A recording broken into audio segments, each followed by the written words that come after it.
Bushy Boy 1973, you have already heard everything from her you need. Don't look back. Best case scenario, arrange for your friends to collect your things and never speak to her again. The only closure to be had in this is from her side. Never give her a chance to apologize. Don't talk to her friends, or if your mutuals try to give you a message from her, ghost them too. Make a post to social media explaining what happened. Tag her. My name is not Chuck, you probably can't imagine doing this to her. You will want to try and understand and fix things. You'll try to be a pick-me. Make it loud in public so you can't go back. You dodged a bullet, trust me. I found out this past year that half my life is a lie. After 27 years together, with 3 kids, my wife cheated on me multiple times over those years. I had an opportunity to leave her the first year we dated when I found out she probably cheated on me, but I tried to understand and fix things. Don't be me. I have had a very stressful week, and while I did not feel up to replying to anyone's posts, I want you all to know that I read them and your words helped me through the week. This has been a devastating event for me, and each and every one of you that commented or reached out through chat brightened my day just a tiny bit. With that said, here is the most recent update. Last Friday night, after my buddies got to the hotel, I explained what I had heard on the phone call. All 3 of them were stunned, to say the least. They asked if I had seen any signs of this, and to be honest, I really hadn't.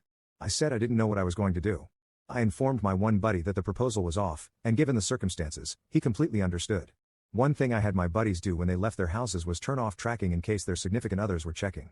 Getting back to Rachel, I know she is close with one of the wives, but at this point, I didn't want to take any chances.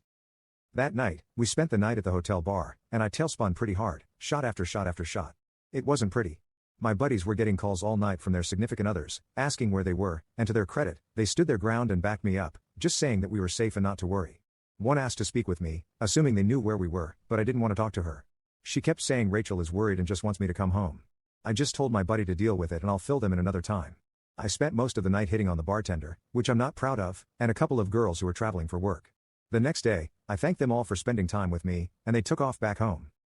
This week, I had one of my buddies scope out the house we were renting, as it was on his way to work and he gets to work after Rachel and I would have already left for the day.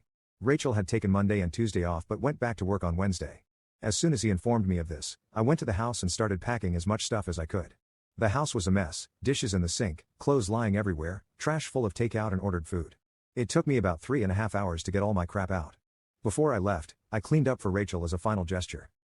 That afternoon and evening, I got flooded by Rachel with calls and texts after she realized that I had come home and gotten all of my things. So for now, I'm staying at my mother's house until I can find a place of my own this fall. I spoke with the landlord, and without Rachel's signature, he won't remove me from the lease, meaning I will have to cover my half of it until October.